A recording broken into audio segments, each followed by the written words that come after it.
And then Thursday, the 16th of October, now we have a 7. That's how we communicate with ourselves. So even today, we want more time for ourselves.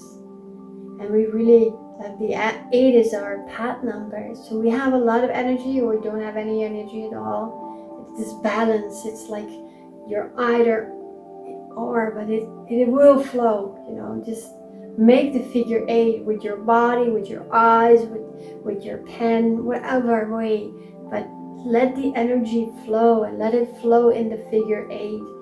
It's an amazing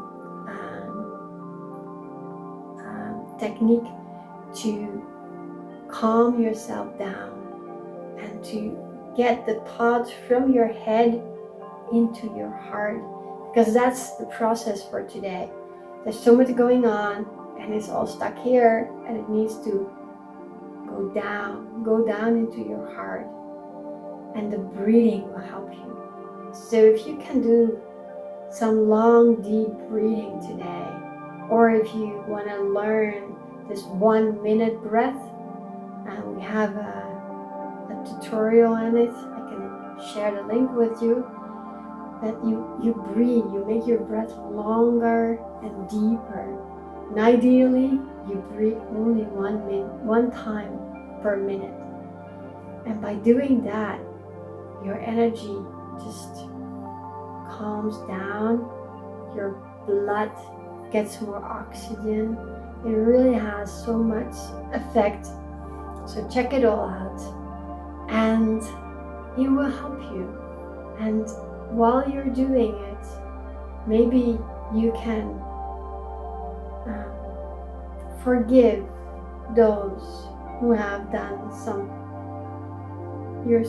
caused some pain.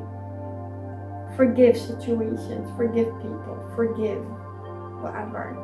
But forgiving is a very powerful exercise today, and you will feel it. It will give you more energy, more space in your heart, and it will heal you. And that's the energy for today. So let me know how this works for you, how you can apply it in your own life.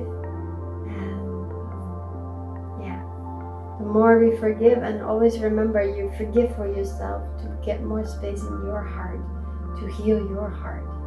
It's not about forgetting, it's about forgiving. Okay, you give something. You give yourself space. And peace of mind. And that's really what you're longing for today.